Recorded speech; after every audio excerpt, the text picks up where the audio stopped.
So hello everybody, this is Bhante Joe here, and just here at Petticoat Creek Conservation Area in Pickering, and thought to do a short Ovada for the internet.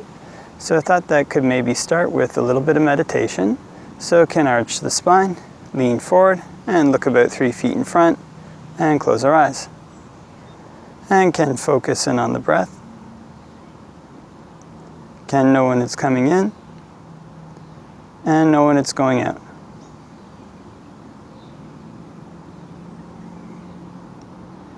If one breathes in a long breath, can just know I'm breathing in a long breath. And if one breathes in a short breath, can just know I'm breathing in a short breath.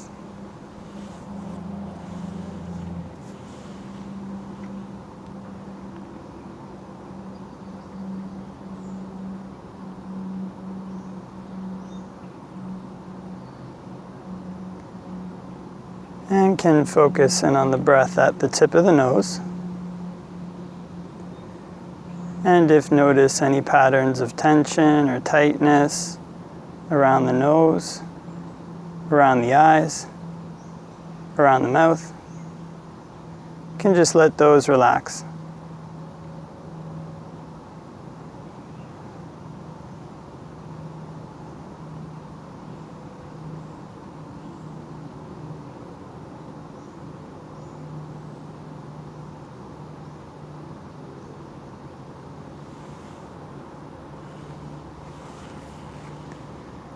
And can relax any patterns of tension around the forehead, around the cheeks, around the chin.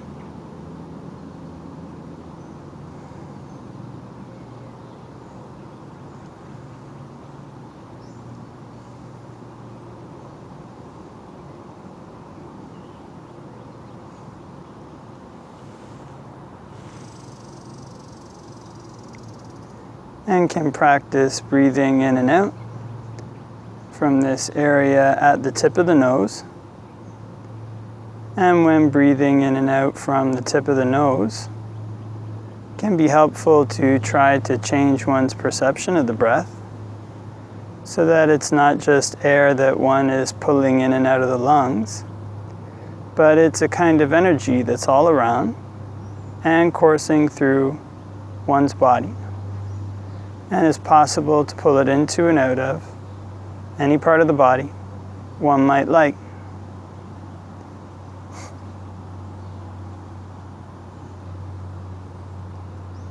So as we breathe in and out, can just imagine oneself pulling in breath energy from all directions.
And before we finish meditating, can spread thoughts of goodwill, wishing may all beings all around everywhere be happy and at ease. May they put in place the causes necessary to be happy and at ease. And we can make mind infinite, can make it unbounded, all the way to the ends of the universe and beyond. In every dimension, may all beings all around everywhere be happy and at ease.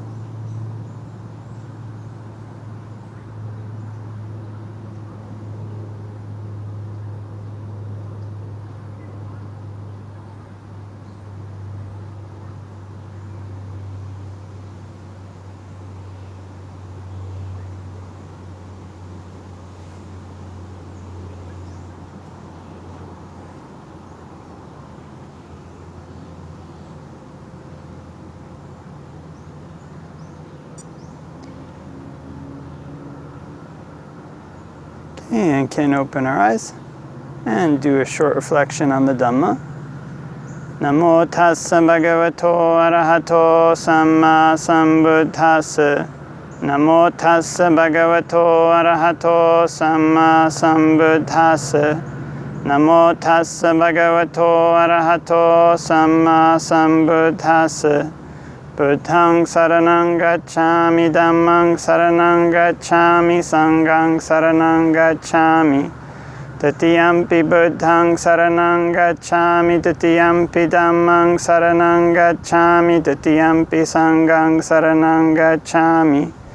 Tatiyampi buddhang saranang gacchami, tatiyampi dhammang saranang gacchami, tatiyampi sanghang saranang gacchami. So, hello everybody, and hope that you're having a great day, wherever it may be in the world. And so it's kind of a very nice day here in Pickering, with not too hot, not too cold, one of these very good summer days. And the other day was actually reading a sutta, it was about kind of the cultivation of, they call maranasati, mindfulness of death. So actually I was thinking that might go down to a cemetery today to try to record video, maybe another time though. Just ended up coming to the conservation area here. But it was an interesting sutta because it was saying that went through all these various monks who said they cultivated mindfulness of death.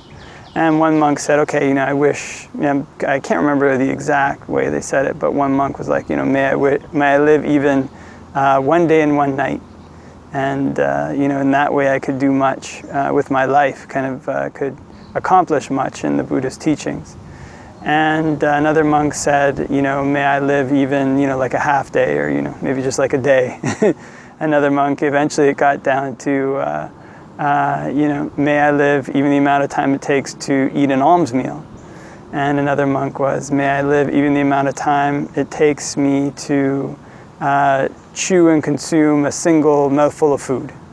And another one was, may I live only even for the amount of time it takes to breathe in on an in-breath or breathe out on an out-breath. In that way, much could be done by me. In that way, a lot could be done with my life. And so this is a kind of interesting thing because, oftentimes, especially as a monk, then you get invited to all these events in people's lives. Kind of often, if Buddhists will commemorate various events in their life with, try to bring a religious aspect into it, kind of maybe do some chanting, hear a Dhamma talk, and maybe other things too. And so you go to people when people are born, when people die, all these different things. You'll maybe go to their house, or they'll come to a temple and have the monks do something to commemorate that occasion. And so one of the interesting things is just, the frequency with which, people will pass away, just kind of unexpectedly, or various things happen in their life that make doing their usual routine, what they did before, difficult to do. And oftentimes, people, it's not something they necessarily like to think about, especially in the West, kind of don't like to think, okay, one day I'm going to die, or, all these various bad things could happen to me. I could, lose my ability to walk, or I could, get cancer or something like this.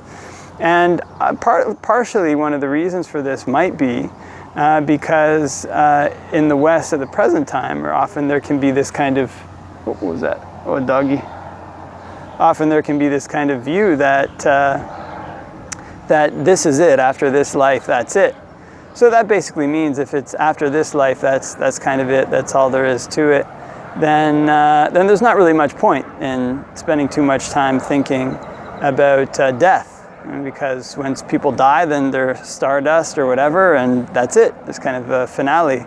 So in that case, if there is only this lifetime, if this is all there is, if there's no consequences carrying over after death, then the logical thing is to just, party it up as much as possible. It's kind of enjoy, sensual pleasures as much as possible. It's kind of like if a person was in high school and didn't think they were going to go to university, thought that life would end after high school. That was it. There was just nothing. Things would, dissipate into thin air. Then they'd probably spend their whole high school year studying. But if there was something after that, if they did have to go to university or something like that, then then after high school they'd be in some trouble.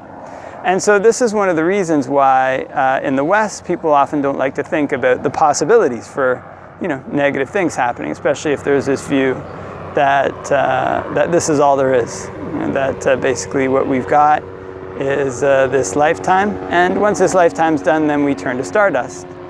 But in the Buddhist view, in the view of many other religions, there's a kind of a continuum. Something we are born again, somewhere else, and depending on how we spend our life, then we can be born into a better place or a worse place. And in the Buddhist view, we also have this opportunity to end rebirth. So it's kind of like if somebody was in high school or in elementary school and they thought to themselves, okay, when this period of schooling ends, then I'm still going to be alive. After this period of schooling, I'm going to have like 40 or 50 more years that I have to try to come up with a livelihood. So I better do what I can now, kind of study now. And so in the same way, in a similar vein, in the kind of Buddhist teachings, it's not something kind of depressing to think about kind of mindfulness of death, because there's something we can do about it. It's kind of, there's a solution to death even. There's a possibility to end repeated rebirth. And this possibility is seen as something very rare. So it's kind of like if somebody, came from, came from a very poor situation. Their family came from a very poor situation, and with much difficulty, with a lot of trouble, saved up a lot of money, put a lot of pennies away, and sent one of their children to university. And kind of did that, got all their money saved up and got their kid off to university. Then there would be a knowledge in that family, like, okay, you better spend your time in university doing well, because there's consequences, to not doing well.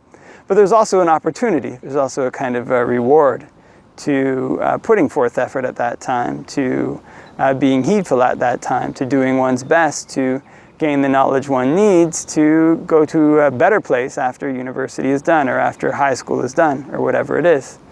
And in a similar way, when one reflects on one's life, when one reflects on the possibilities in one's life, it's good to think about it. It's kind of rare opportunity to encounter the Buddhist teachings. It's a rare opportunity to have the chance to practice meditation. Actually, when I was growing up in the West, almost nothing was known about meditation. People didn't. There was actually this idea that everybody had a fixed kind of number of brain cells, and that your brain, basically the physical structure of your brain, determined your personality. And so there's kind of no altering, what you got at birth. So even this kind of concept that it's possible to change our minds through practice is something relatively new. At least to mainstream culture here in Western countries. And so it's good to reflect on that this is an opportunity that one has to train one's mind. And that opportunity hasn't always been there in the past and might not always be there in the future. So there's a very good chance that a person has right now. So when a person reflects in this way, okay, I've got a very good chance right now. There's a really good opportunity for me to train my mind, and there's potentially really great rewards. Really great rewards in terms of the peace that one can get, and really great rewards in terms of one's satisfaction, one's fate after death.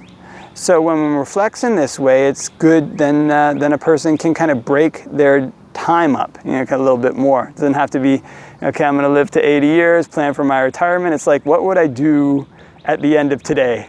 If I was going to die at the end of today, I'm going to spend my time cultivating my mind, preparing for my death, preparing for my passing away. This is one of the interesting things as well, is that a lot of times people will, you'll hear about people who get a terminal disease, and then all of a sudden, okay, I've got, 6 months to live or 8 months to live. Let's do what's important right now that I've got this kind of terminal disease. But, we don't have to wait until something like that happens. You can do what's important right now, knowing that one day death will come. And we don't know what day that will be. We don't know what time that will be. We don't know if it's going to be tomorrow, if it's going to be a week from now. We don't know if it's going to be in the next 10 to 15 minutes.